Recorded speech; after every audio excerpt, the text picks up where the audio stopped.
성막을 짓기 위해서 하나님께서 명령하셨을 때 너희들 소유 중에서 5절에 보니까 너희의 소유 중에서 너희는 여호와께 드릴 것을 택하되 마음에 원하는 자는 누구든지 그것을 가져다가 여호와께 드려라. 우리가 하나님께 드리는 것, 하나님께서 우리에게 원하시는 것이 무엇일까? 하나님께서 우리에게 원하시는 것이 무엇이죠? 저희가 예배 시간에, 공예배 시간에 십계명을 낭독하는데 십계명 낭독 맨 마지막에 우리가 구약의 출애굽기 20장에서 말씀하신 십계명이 아닌 신약성경 마태복음 22장의 말씀을 한 군데 더 낭독하는데 그게 무엇이냐면 예수님께서 우리에게 말씀하시기를 하나님께서 우리에게 원하시는 것이 무엇이냐? 너희가 마음을 다하고 목숨을 다하고 뜻을 다하여 주 너의 하나님을 사랑하라 하셨으니 이것이 크고 첫째 되는 계명이다. 둘째도 그와 같으니 내 이웃을 내 자신같이 사랑하라 하셨으니 이 두 계명이 온 율법과 선지자의 강령이니라. 아멘. 하나님께서 우리에게 원하시는 것은 하나님을 마음을 다하고 목숨을 다하고 뜻을 다하여 섬기는 거예요. 다시요. 하나님께서 우리에게 원하시는 것은 마음을 다하고 목숨을 다하고 뜻을 다하는 것이에요. 그 중에서 우리에게 가진 것, 여기 보면 너희의 소유 중에서, 여러분 제가 늘 강조하죠. 헌금은 빚내 가지고 하는 건 아니에요. 그것까지 요구하시는 건 아니에요. 물론 때때로 우리가 이 세상에 살면서 은행에서 돈을 안 빌려 쓸 수 없죠. 은행에서 분명히 돈을 빌려 쓰고 그 빌려 쓴 돈을 가지고 삶을 그때그때 해야 되는 일들이 있기 때문에 자녀 교육도 그때가 지나면 사실은 어렵죠. 그때그때 꼭 필요한 일들을 이렇게 할 수 있도록 사회적인 어떤 경제 체계가 돼 있어요. 그럴 수 있어요. 그러나 하나님께서 그런 사회 경제 시스템을 이용해서 헌금을 하라고 하시는가? 물론 하나님의 일은 하나님께서 준비하고 하세요. 근데 오늘 본문에 보시면 너희의 소유 중에서 너희가 가진 것 중에서 하라는 거예요. 그들이 가지고 있는 게 무엇이 있습니까? 애굽에서 나올 때 하나님께서 빈손으로 나오게 하지 않았어요. 꽤 오랜 시간 동안 그곳에서 노예 생활을 했던 어떠한 대가를 가지고 나올 수 있도록 하나님께서 은혜를 베푸셨어요. 애굽 사람들에게 구하라. 그러면 그들이 줄 것이다. 은, 금, 패물, 그리고 너희의 자녀들의 입힐 옷가지 같은 것을 구하라. 그래서 그들의 마음을 움직여서 이 백성들에게 빈손으로 나가지 않도록 하나님께서 채워주셨어요. 분명히 우리가 하나님의 말씀대로 살면 하나님께서 우리에게 채워주심이 있어요. 우리의 소유가 있어요. 하나님은 적다고 결코 그것을 그냥 적다고 안 받으시는 분이 아니에요. 성전 입구에서 어느 날 헌금궤 앞에서 사람들이 돈을 얼마나 가져오는지를 가만히 지켜보고 계셨던 예수님께서 과부의 2렙돈, 500원짜리 단 2개를 넣는 그 과부의 2렙돈에 대하여 칭찬하시면서 많은 사람들이 많은 소유를 가지고 하나님께 드렸으나 이 과부는 자기가 가진 것 전부를 넣었느니라. 자기가 가진 것 전부를 넣었느니라. 하나님께서 그런 마음을 붙잡아 주시고 그를 분명히 그 과부를 돌보셨음을 믿습니다. 하나님의 채우심, 하나님의 이끄심을 분명히 믿습니다. 그가 아무것도 가지지 않았으나 사르밧 과부처럼, 그리고 엘리사 선지자에게 자기 남편을 보내서 선지자가 되기를 원했으나 그래서 그 자식들을 기르고 해야 되는 이 여자가 자식들을 기르기 위해서 돈을 가져오지 못하는 남편 때문에 빚을 얻어서 생활했다가 남편이 그냥 죽어버려가지고 빚을 갚을 수 없었어요. 그래서 아이들을 노예로 보낼 수밖에 없는, 종으로 팔 수밖에 없는 상황이어서 선지자 앞에 와서 간구했습니다. 그래, 너희 집에 뭐가 있느냐? 기름 한 병이 왜 가진 게 없습니다. 그러면 그릇을 많이 빌려라. 적게 빌리지 말고 많이 빌려라. 이웃에 가서 그릇을 다 빌려다가 기름을 부으니까 그 그릇을 빌려온 만큼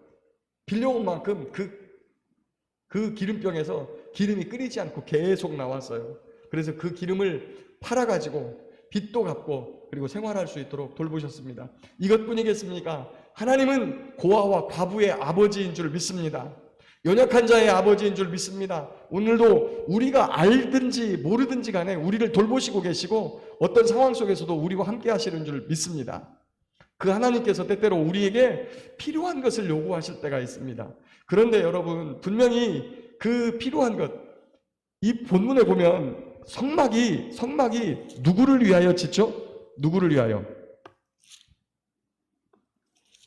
성막을 누구를 위하여 짓습니까? 이 본문에 보면, 성경 말씀에 보면 25장 8절에 보니까 내가 그들 중에 거할 성소를 그들이 나를 위하여 짓되 라고 합니다. 여러분, 그 성막을 누구를 위하여 짓는 겁니까? 하나님을 위하여 짓는 거예요. 근데 정말 하나님을 위하여 짓는 겁니까? 제가 그날도 말씀드렸어요. 25장 강론할 때도 여러분, 하나님을 위하여 하나님께서 나를 위하여 좀 지어다오 하지만 그 성막은 누구를 위한 겁니까? 우리를 위한 겁니다. 우리를. 하나님, 내 안에 들어와 계십시오. 우리 중에 계십시오. 그 하나님이 거하실 성막을 짓는 것이 나를 위한 일이에요, 사실은. 그런데 그것을 하나님이 좀 나를 위하여 지어다오라고 우리에게 부탁하고 계시는 거죠. 마치 자신의 일인 것처럼, 자기를 위한 일인 것처럼 하나님이 정중하게 우리들에게 부탁을 하고 계시는 거예요. 그랬을 때 거기 보면 10절에 무릇 너희 중에 마음이 지혜로운 자라고 있습니다. 그 다음에 25절에 마음이 슬기로운 여인. 그 다음에 하나님의 영을 31절에 보면 하나님의 영을 그에게 충만하게 하여 지혜가 가득하게 하고, 성경에서 지혜라고 하는 것은 하나님을 경외하는 마음입니다. 지혜와 지식의 근본이 여호와를 경외하는 거예요. 여호와를 경외하는 마음이 있는 사람은 성령께서 함께 하시기 때문에 그 마음이 지혜로워져요. 두 번째, 거기 보면 5절에 너희 소유 중에서 너희는 여호와께 드릴 것을 택하되 마음에 원하는 자는, 마음에 원하는 자, 그 다음에 21절에 마음이 감동된 모든 자와 자원하는 모든 자, 22절에 곧 마음에 원하는 남녀, 26절에 마음의 감동을 받아 슬기로운 모든 여인, 29절에 마음에 자원하는 남녀, 29절 끝에 여호와께 자원하여 드린 예물이다 라고 하는 부분이 있습니다. 여기 보면 마음에 원하는, 마음에 자원하는 이 단어가 원어에도 똑같은 단어예요. 나다부, 나디부라고 하는 똑같은 단어입니다. 하나님이 우리에게 주신 마음, 우리에게 주신 감동, 그래서 우리 안에 생기는 자원함, 원함, 억지로 드리는 것이 아니라 자원하여 드리고 원하여 드리고 기쁨으로 드리는, 하나님은 우리에게 자유의지를 주셔서 내가 안 드릴 수도 있어요. 하나님 그런 거 안 드린다 그래서, 돈 안 드린다 그래서 뭐라고 하지 않아요. 절대. 여러분, 하나님은 저와 여러분을 받기를 원하시지 돈 받기 원하시는 분이 아니세요.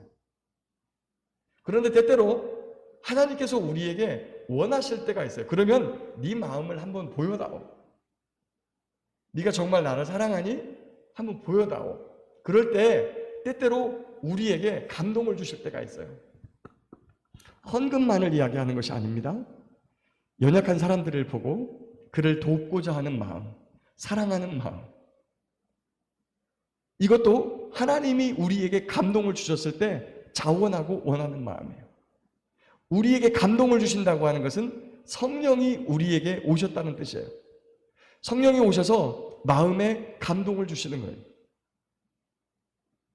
그리고 하나님이 오셔서 지혜를 주시고, 하나님이 오셔서 우리에게 자원하는 마음, 그리고 원하는 마음을 요구하세요. 어떤 분이 주님께 마음과 뜻과 목숨과 모든 것까지 내어줄 수 있는 겁니까? 하나님의 영에 감동된 자, 하나님의 영에 감동되어 지혜로운 자, 하나님을 경외하는 자, 그리고 하나님을 사랑하여 마음에 자원하고 원하는 마음이 있는 자, 스스로 드릴 수 있는 것, 이것이 바로 하나님을 향한 사랑이라고 하는 것입니다. 사랑은 억지로 되어지는 것 아니에요. 억지로 되어지는 것 아니에요. 분명히 자원하는 거예요. 원하는 거예요. 어떻게? 마음을 다하고, 목숨을 다하고, 뜻을 다하여. 자, 그런데 사랑이라고 하는 것을 보면 우리가 좋아한다 하고 사랑한다는 구별할 필요가 있습니다. 좋아하는 건 무엇이죠? 제가 잘 드는 예가 있습니다. 여우가 토끼를 좋아합니까? 사랑합니까? 좋아하죠. 좋아하면 잡아먹어요. 사랑하면요, 자기 목숨을 바쳐서 그를 지킵니다. 주님은 우리를 사랑하셨어요. 그래서 우리를 위하여 목숨을 내어주셨어요. 그 목숨을 내어주신 분이 우리에게 작은 것들을 요구합니다. 사랑의 표시로. 사랑의 표시로 작은 것을 요구해요. 그럴 때 어떤 마음으로 드려야 되는가? 기쁨으로, 자원하는 마음으로, 하나님께 감동된 마음으로, 그리고 지혜로운 마음으로. 오늘도 주님께서 우리에게 주신 감동을 따라 하나님을 마음과 뜻과 힘을 다해 사랑하시고, 때때로 우리에게 하나님께서 그 사랑을 요구하실 때 기쁨으로 자원하여 섬기고 사랑하고 드릴 수 있는 저와 여러분 모두가 될 수 있기를 예수님의 이름으로 축복합니다.